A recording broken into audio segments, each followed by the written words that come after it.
ఇకపై మీకు ఇష్టమైన ఫేవరెట్ సీరియల్స్ యొక్క ఫుల్ ఎపిసోడ్స్ యూట్యూబ్లో అందుబాటులో ఉండవు. కేవలం సన్నెక్స్లో మాత్రమే ఫ్రీగా చూడొచ్చు.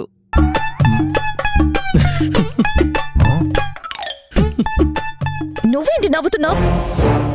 ఇక్కడ ఏమైనా సర్కస్ జరుగుతుందా? నీకు నవ్వేలా వస్తుంది? మహేష్ ఆనంద్ కలిసి వెళ్తే ఏం జరగబోతుందో నీకు తెలుసు కదా. నువ్వైనా ఏదో ఒకటి చేసి వాళ్ళని ఆపుండొచ్చు కదా. అలా అడగండి మేడం. నేనే కాదు, ఇతను కూడా అక్కడే ఉన్నాడు. ఇతన్ని బాగా తిట్టండి. ఏంటి సరిది? మిమ్మల్ని తిడుతుంటే నంద నవ్వుతున్నాడు, మీరేమో నందని కలిపి మాట్లాడుతున్నారు. ఏంటిది? మీకిక్కడ నంద వలన ఫ్రీడమ్గా ఉండట్లేదని తనని కావాలని తిడుతున్నారు. నువ్వేమో ఆయన్ని మాట్లాడుతున్నానని మనసులో పైశాచిక ఆనందం పొందుతున్నావు. మీ ఇద్దరు ఇలా కొట్టుకొని మధ్యలో నన్ను ఇబ్బంది పెడుతున్నారు. మహేష్ ఇప్పుడు ఆనందితో ఒంటరిగా వెళ్ళాడు. ఒకవేళ మహేష్ తన ప్రేమని ఆనందికి చెప్పేస్తే ఏమవుతుందో ఆలోచించండి.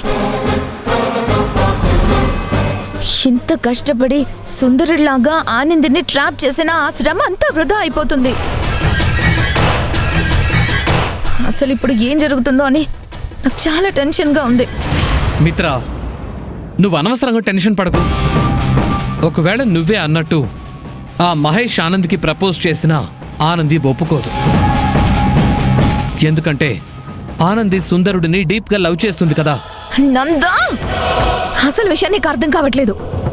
ఆనందిని మహేష్ ప్రేమించడం కాదు, దానికి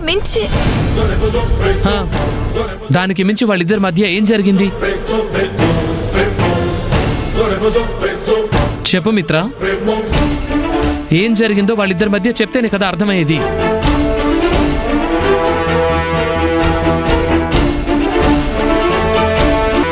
ఏంటి ఆలోచిస్తున్నావు? చెప్పు. అదే, ఆనందిని మహేష్ ప్రేమించడమే కాదు, దానికి మించి ప్రాణంలా చూసుకుంటున్నాడు అని చెప్తున్నాను.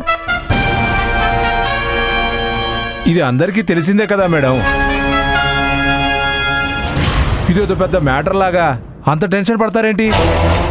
సార్, ఆనందిని మహేష్ ప్రాణంలా చూసుకుంటున్నాడు అంటే అర్థం ఏంటి? ఆనంది కోసం ఏమైనా చేస్తాడని, ఎవరినైనా ఎదిరిస్తాడని అర్థం.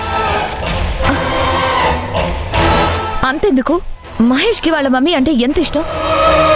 అలాంటి పార్వతి ఆంటీని ఈ ఆనంది కోసం ఎదిరించాడని మీకు తెలుసా?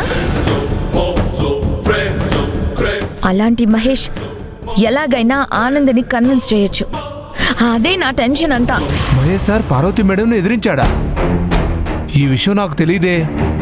మీరు కూడా ఈ విషయం నాకు చెప్పలేదండి మేడం. జరిగిన దాంట్లో సీరియస్నెస్ గురించి వదిలేసి మీకు చెప్పలేదని అడుగుతారేంటి సార్? మీకు చెప్పలేదు అంటే మీరు తెలుసుకోవాల్సిన అవసరం లేదు అని చెప్పలేదు. ఇప్పుడు తెలుసుకోవాలని చెప్పాను. ఇప్పుడు మనం వెంటనే ఒక ప్లాన్ అమలు చేయాలి. ఏంటది? సుందరుని ఆనంది లవ్ చేస్తుందని మహేష్కి తెలిసేలా చేయాలి. కుదిరితే సుందరుడు ఆనందులు ప్రేమించుకుంటున్నప్పుడు మహేష్ చూడాలి. అది చూసి మహేష్ ఆనందిని ద్వేషించాలి. ఇదంతా జరగాలంటే మహేష్ ఆనందిలు కలవకూడదు, వాళ్ళు విడివిడిగానే వెళ్ళాలి. ఈ విషయం మీకు అర్థం కావట్లేదు.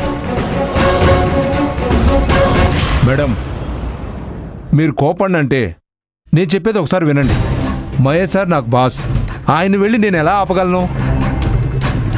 నేనే కాదు, సూపర్వైజర్గా ఉన్న ఈ నందా కూడా ఆపలేడు.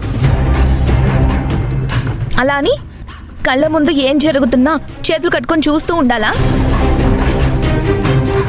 ఏదో ఒకటి చేయాలి కదా. మేడం, అసలు ఇదంతా కాదు. మీరు సూపర్ అద్భుతం అని తెచ్చిన ఈ నందా ఈ పాటికి ఆనందిని తన వైపుకు తిప్పుకొని ఉంటే ఆ పల్లెటూరిది సార్ వెంట వెళ్లేదే కాదు.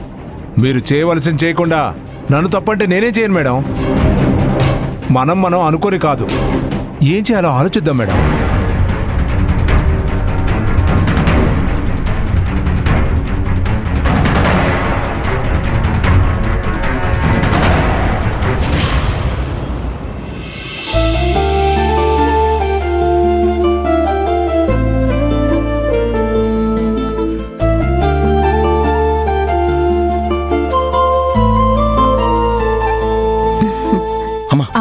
చాలమ్మా.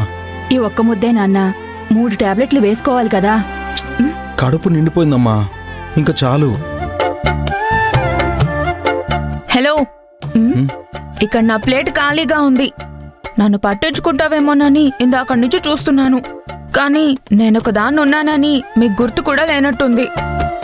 అన్నీ ఎదురుగానే ఉన్నాయి కదే, పెట్టుకుని తినొచ్చు కదా. తనకు నాతో పోటీ. నాకు పెడుతున్నావు కదా, దానికి పెట్టట్లేదని కుళ్ళు. ఆ, ఆ, అంత లేదు, నువ్వు నోరు మూసుకో. ఇలా మాట్లాడితేనే ఇప్పుడు ఇలా అయింది నీ పరిస్థితి. ఏయ్, ఏంటి ఆ మాటలో? పళ్ళు రాల్తాయి. వీడికి ఈ పరిస్థితి రావడానికి కారణం ఆ ఆనంది. అదేమో అక్కడ హాయిగా ఉంది. నేను మాత్రం నా బిడ్డని ఇలా చూసుకుంటూ కుమిలిపోతున్నాను. అమ్మా ప్లీజ్ అమ్మా, ఆ టాపిక్ వదిలే. తను తిట్టకు. ఏంట్రా, దాని మీద మాట కూడా పన్నివ్వట్లేదు? దాని గురించి ఎందుకో అంత ఇదైపోతున్నావు? ప్రేమిస్తున్నాడు కదా, వాడికి అలాగే ఉంటదిలేవే. నాన్న, దాని గురించి నేను మాట్లాడటం కాదు, నువ్వు ఆలోచించడం మానే. అసలు దాని ఊసే ఇంట్లో రావడానికి వీల్లేదు చెప్తున్నాను. బెల్లు మోగుతుంది కదా, వెళ్ళి చూడుపో. నువ్వు పెట్టుకుని తినవే, నేను చూస్తాను.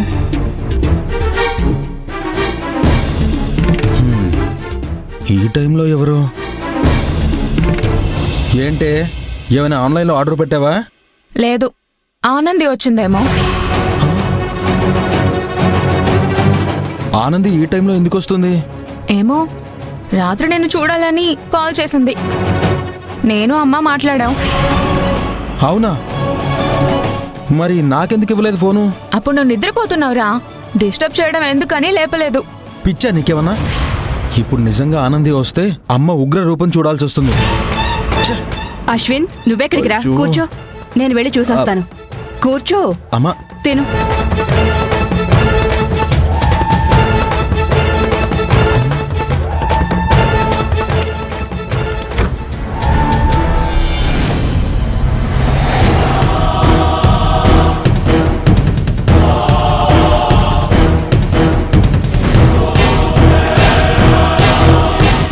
ఏంటి అమ్మ అలా చూస్తుంది? కొంపదీసి ఆనంది వచ్చిందంటావా? అలా అయ్యుండదులే అన్నయ్య.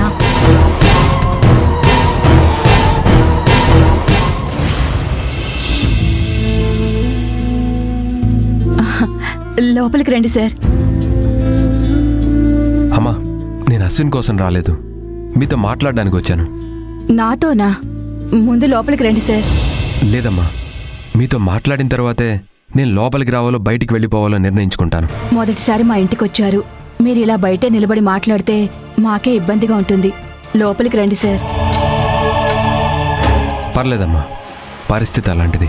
సరే చెప్పండి సార్. అశ్విన్కి ఇలా జరగడం వల్ల మీరు ఎంత బాధపడుతున్నారో నేను అర్థం చేసుకోగలను. అలాగే అశ్విన్కి ఇలా జరగడానికి కారణం తను అని మీరు దూరం పెడుతున్న ఆనంది కూడా అంతకంటే ఎక్కువగా బాధపడుతుంది.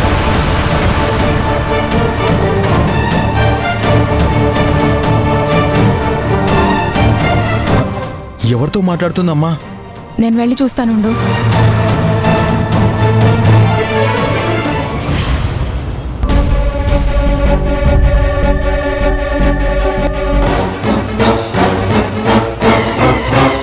ఎవరే? మీ బాస్ వచ్చారన్నయ్య.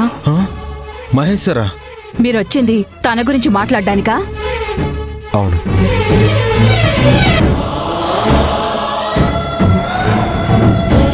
మీరు అనుకున్నట్లు అశ్విన్ ఆనందిల మధ్య ఏమీ లేదు.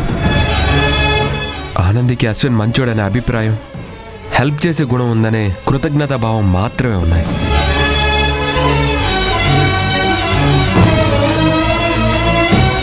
అది మీకు తెలియకపోవచ్చు, నాకు తెలుసు. సార్, ఇక్కడే నిలబడ్డారండి సార్, లోపలికి రండి. నేను మీ అమ్మతో మాట్లాడాల్సింది ఇంకా ఉంది అశ్విన్. ఆ తరువాత అమ్మ ఏం చెప్తుందో దాన్ని బట్టి నేను లోపలికి వస్తానో రానో చెప్తాను.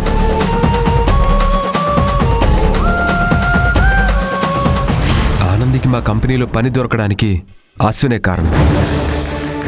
ఆ కృతజ్ఞతతోనే ఆనంది అశ్విన్తో కొంచెం చనువుగా ఉంటుంది. ఇక రోడ్డు మీద గొడవ అంటారా? అదెవరూ ఊహించలేదు. సడన్గా అలా జరిగిపోయింది.